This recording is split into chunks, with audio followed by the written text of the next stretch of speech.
안녕하세요. 로열랜드 이지은 김지훈 변호사입니다. 무려 4년 만에 양육비 산정 기준표가 개정이 되었다고 하죠. 물가 상승률을 반영을 해서 이 양육비 산정 기준표가 달라졌다고 하는데요. 이 종전에 있는 양육비 산정 기준표랑 어떤 부분이 달라졌죠? 일단 첫 번째로는 부모 합산소득 구간이 조정됐습니다. 예전에는 900만 원 이상 합산소득은 전부 다 그냥 한 구간으로 봤는데 너무 삭관을 하다 보니까 900만 원을 초과하는 소득도 또 천차만별이잖아요. 그렇죠. 그래서 조금 더 나눴습니다. 그래서 지금은 900부터 999만 원까지, 그 다음에 1000만 원부터 1199만 원까지, 그리고 1200만 원 이상 이렇게 구간을 나눴고요. 그리고 두 번째로는 자녀의 나이 구간도 조정됐습니다.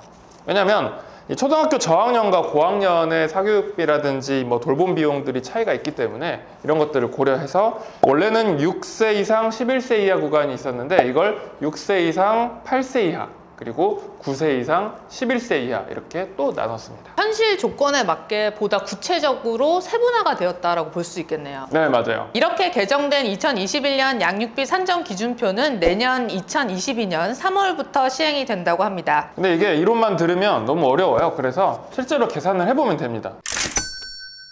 만 15세 된 중학생 딸 하나, 그 다음에 8살, 그러니까 초등학교 2학년 아들 하나 이렇게 있는 4인 가족이라고 생각을 하고요. 이 4인 가구를 기준으로 해서 부모의 월 평균의 세전 소득을 기준으로 해야 됩니다. 알바를 해서 180만 원을 번다, 세전으로. 그리고 남편은 270만 원을 번다라고 가정을 해봅시다. 합해서 세전 얼마죠? 450만 원입니다.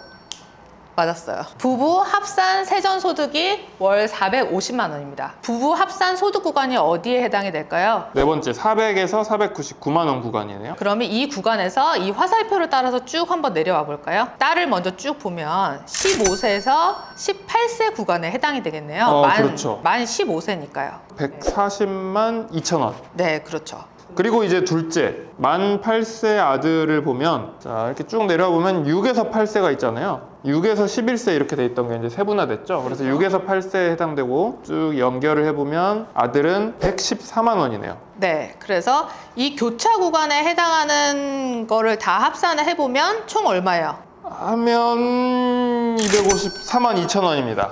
네, 그렇죠. 그래서 이렇게 계산하면 딸과 아들의 표준 양육비 합계는 254만 2천 원이 되겠습니다. 그러면 이 양육비 총액이 확정이 돼요. 이거를 딱 무자르듯이 반반 나눠서 내가 50% 부담하고 그 다음에 남편이 50% 부담하나 이게 아닙니다. 양육비 부담 비율을 결정을 하게 됩니다. 아까 앞서 본 것처럼 소득 비율에 따라서 결정이 되거든요. 계산을 한번 해볼까요? 그러면 네. 합산소득이 450만 원인데 비양육자가 그 중에서 소득이 270만 원이니까 45분의 27 95, 45, 9, 3, 27, 5분의 3, 60%네요. 그렇죠. 이게 뭐 쉽게 설명을 드리자면 저는 어쨌든 180만 원을 버는데 제 남편은 아까 270만 원을 번다라고 했잖아요. 그래서 제 남편이 저보다 어쨌든 합산 소득을 했을 때 60% 정도를 더 번다라고 했으면 양육비도 그만큼의 분을 더 분담을 해야 된다라는 것입니다. 그렇죠. 네. 그렇죠. 그래서 그 분담 비율을 총액에서 아까 총액이 250만 원 정도였잖아요. 그래서 거기에서 60% 정도를 계산을 하게 되면 제 남편이 저에게 지급을 해야 될 양육비는 총 얼마가 되겠죠? 0.6을 곱하나요? 0.06을 곱하나요? 60%면 0.6을 곱해야 되는 거 아니에요? 그렇죠. 깜짝이야. 틀린 줄 알았잖아.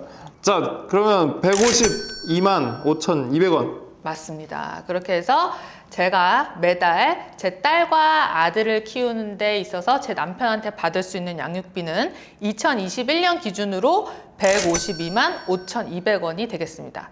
그런데 이거는 순수히 이 양육비 산정 기준표를 기준으로 했을 때인 거고 여기에 또 가감 요소가 또 있잖아요, 변호사님. 그렇죠. 네. 뭐 예를 들면 아이가 다쳐서 장기적으로 치료를 받고 있다. 뭐 이런 경우에 그다음에 이제 뭐 교육비라든지 이런 것들이 많이 든다. 이럴 경우에는 뭐 가감 요소에 적용을 해서 훨씬 더 많은 금액이 산정이 될 수도 있습니다. 근데 우리 지 변호사님이 이혼 전문 변호사시니까 실제로 사건을 하다 보면 이렇게 딱 표에 정해진 금액 그대로 청구해서 그대로 뭐 받아들여지고 이런 경우들이 많이 있나요, 실제로? 말 그대로 이거는 양육비 산정 기준표일 뿐입니다. 왜냐하면 이 부부의 이런 재산과 이 환경 그리고 아이를 키우는 데 드는 비용이라는 거는 집집마다 다 다르거든요. 아, 그렇죠. 네, 그렇기 때문에 양육비 산정 기준표는 말 그대로 하나의 기준일 뿐이고요. 인정되는 금액은 정말 다르다라고 볼 수가 있겠습니다. 실제로 제가 진행했던 사건들 중에는 피아노 유학을 간다고 해가지고요.